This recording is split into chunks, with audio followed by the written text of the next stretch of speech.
സുവിശേഷ വേലയിൽ ഇറങ്ങിയ നാൾ മുതൽ ഞാൻ പഠിച്ചൊരു കാര്യമുണ്ട്, കർത്താവ് മാത്രമേ അച്ഛാ കൂടെ കാണല്ലേ അച്ഛാ.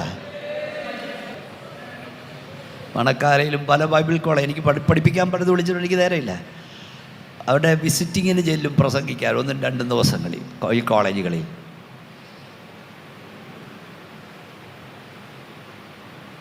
ഞാൻ ചെറുപ്പക്കാരോട് പറയും, മക്കളെ സംഘടന കൂടെ കാണുമെന്നും പറഞ്ഞ്, പ്രസ്ഥാനം കൂടെ കാണുമെന്ന് പറഞ്ഞ്, നേതാക്കൾ കൂടെ കാണുമെന്ന് പറഞ്ഞ് വിശേഷ വേല ചെയ്തത്.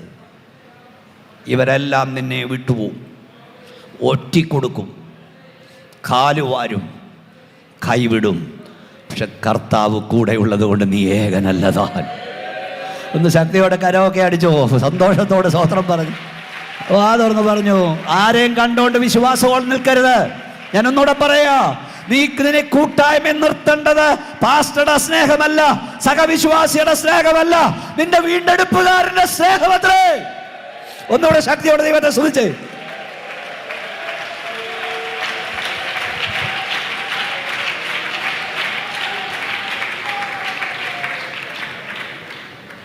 അനുഗ്രഹിതനായൊരു ദൈവദാസനെ ഞാൻ നിൽക്കുന്നുണ്ട്. ഞാൻ ആരെയും മുഖത്ത് നോക്കി പോയിട്ടെന്നും പറഞ്ഞ ആളല്ല. ഇപ്പോഴാണ് എനിക്ക് കുറേയും കൂടെ ശൗര്യം കൂടിയിരിക്കുക വിസയുള്ള ബന്ധത്തിൽ. അതെൻ്റെ കെയറിങ്. ഞാൻ ഇവിടെ വന്നിട്ട് പോകുമ്പോൾ പല കാര്യം ഇവിടെ കാണും. ഇപ്പം ഞാൻ പറഞ്ഞിട്ടിരിക്കുക, ഇതൊക്കെ ചിലതൊക്കെ ചെയ്യണമെന്ന് ആഗ്രഹിച്ചവിടെ സത്യം പാസ്റ്ററെ, ആ ദർശനമാണ് വളരെ കെയറിങ്. ഞാൻ 365 ദിവസം ഉണ്ട്, 260 ദിവസം വീട്ടിലില്ല. എങ്കിലും എൻ്റെ ചർച്ചക്കാരോട് ചോദിക്കണം എങ്ങനെയാണ് ഞാൻ അവരോടൊന്ന്. കെയറിങ്ങാണ്. പക്ഷെ വിശ്വാസിയോട് ഞാൻ പറയാം, നീ ദൈവകൃപയിൽ നിൽക്കേണ്ടത്, പ്രൈസ് ലോർഡ്, സഹവിശ്വാസിയുടെ സ്നേഹം നിമിത്തമാകരുത്, ദൈവദാസന്മാരുടെ സ്നേഹം നിമിത്തമാകരുത്.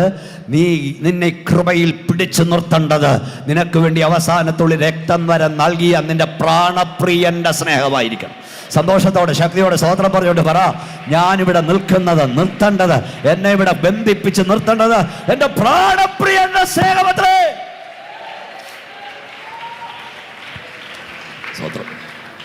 അവൻ ആരുമില്ലെന്ന് വരും, എല്ലാവരും വിട്ട് ഓടിപ്പോകും. ഡെഡ് ബോഡി കിടക്കുകയാണ്. പല കൺവെൻഷൻ ചെയ്ത് പ്രസംഗിച്ചിട്ട് എനിക്ക് പ്രസംഗം തുടരാൻ കഴിയാതെ പോയി.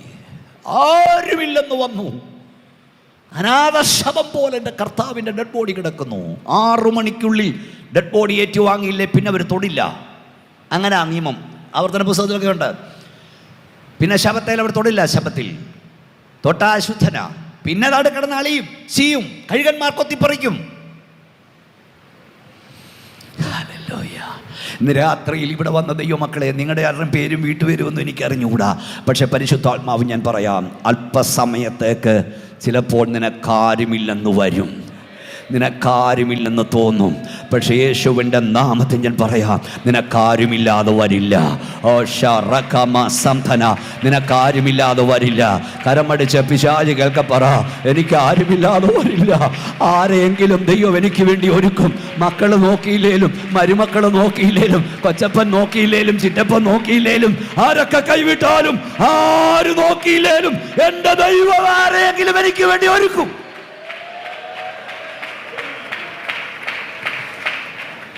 സമയത്ത് ദൈവം ആരെങ്കിലും ഒരുക്കും. ഇപ്പം വായിച്ച അടുത്ത വീട്ടിൽ പോയി നോക്കണം. അടുത്ത പാരഗ്രാഫ് തുടങ്ങുന്നത് ധനവാനും ദൈവരാജ്യത്തെ കാത്തിരുന്നവനും നീതിമാനുമായ യോസഫ് എന്ന ധനവാൻ. സ്വതന്ത്രം അല്ലേ, നല്ല എഴുതിയിരിക്കുന്നേ. ധൈര്യപ്പെട്ട് വന്ന് പീലാത്തോസ് ഡെഡ് ബോഡി ചോദിച്ചു. അവൻ ചോദിക്കാത്ത സമയം എടുത്തുകൊണ്ട് പോക്കോടാ വിട്ടുകൊടുത്തു. ഞാൻ ഇവിടെ ഈ സ്റ്റേഡിയത്തിൽ, ഈ ചർച്ചകോടിൻ്റെ കൺവെൻഷനിൽ, ജനറൽ കൺവെൻഷൻ 101 കൺവെൻഷൻ പ്രസംഗം നിങ്ങൾ ആരിലൊക്കെ കേട്ടോന്ന് എനിക്കറിയില്ല. ആ ഭൂത ഭയങ്കരമായി ഓരോ സെൻറ്റൻസിലും പരിശുദ്ധാത്മാവിൻ്റെ അഗ്നി കത്താൻ തുടങ്ങി. അത് ഓരോന്നും ഒരു 10-20 കട്ടിങ് ഇറങ്ങിയിട്ടുണ്ട്. അപ്പോൾ അവിടെ പറഞ്ഞൊരു കാര്യമുണ്ടടാ, പത്രോസായിരുന്നു ഈ ഡെഡ് ബോഡി അടക്കേണ്ടത്, പത്രോസായിരുന്നു കൊണ്ടുപോയത്, പത്രോസായിരുന്നു കൊണ്ടുപോകേണ്ടത്. അവൻ കാലുമാറി, അവൻ കൈവിട്ടു, അവൻ ഓടിപ്പോയി. പത്രോസേ, നീ ഓടിയത് നന്നായി, നീ കൈവിട്ടത് നന്നായി. അതുകൊണ്ട് ദൈവം ആമ്പിള്ളാരെ കാര്യസാധ്യനായി ഒരുക്കി വെച്ചു. ഇന്ന് രാത്രിയിൽ ഹോളിൽ വന്ന ദൈവവേദരെ, ചിലരൊക്കെ നിന്നെ കൈവിടുന്ന നല്ലതിനാ, ചിലരൊക്കെ നിന്നെ കൈയൊഴിയുന്ന നല്ലതിനാ. കാര്യപ്രാപ്തിയുള്ളവനെ ദൈവം നിന്റെ കാര്യം ഏൽപ്പിക്കും. ശക്തിയോടെ കരമടിച്ച് സ്തോത്രം പറ. നിന്റെ തലമുറയെ ചിലർ കൈവിട്ട് നല്ലതാ, സഹായിക്കാമെന്ന് പറഞ്ഞവർ, ഗൾഫിൽ കൊണ്ടാവെന്ന് പറഞ്ഞവർ, ഹല്ലേലൂയ, റെക്കമെൻഡ് ചെയ്യാമെന്ന് പറഞ്ഞവർ തക്ക സമയത്ത് കൈയൊഴിഞ്ഞോ, കാലുകയറിയോ, കൈവിട്ടോ, നല്ലതിനാ. ഇവരാരുമല്ല നിന്നെ ഉയർത്തിയത്, നിന്റെ തലമുറ ഉയർത്തിയത് ഇവരാരുമല്ല, എന്റെ ദൈവമാണെന്ന് വരണം. നീ പ്രതീക്ഷിച്ചിരുന്ന ചില വാതിലൊക്കെ അടഞ്ഞോ?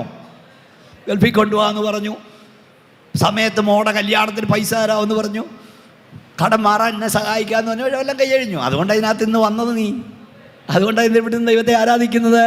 ചിലരൊക്കെ നിന്നെ കൈ ഒഴിയുന്നത് നല്ലതിന്. കൈയേൽക്കണ്ടവന്റെ കയ്യിൽ ദൈവം കാര്യം കൈയേൽപ്പിക്കും. ഓ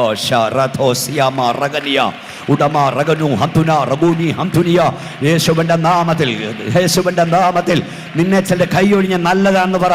അവർ കൈവിട്ട നല്ലതിനാന്ന് പറ. ദൈവം കാര്യം പരമേൽപ്പിക്കവന്റെ കയ്യിൽ നിന്നെ ഏൽപ്പിക്കും. പത്രോസേ, നീ എൻ്റെ കർത്താവിൻ്റെ ഡെഡ് ബോഡി കൊണ്ടുപോയി എവിടെ അടക്കിയേനെ?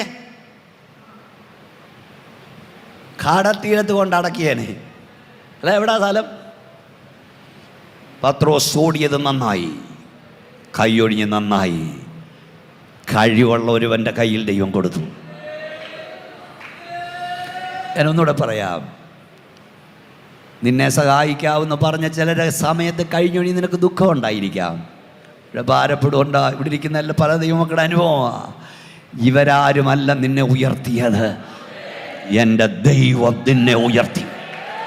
എൻ്റെ ദൈവം നിന്റെ തലമുറ ഉയർത്തി. അവർ പറഞ്ഞേനെ അല്ലേ, അവരാ ഉയർത്തിയെന്ന്, അവരാ സഹായിച്ചതെന്ന്. അവരാരുമല്ല എന്നെ ഉയർത്തി, എൻ്റെ ദൈവം.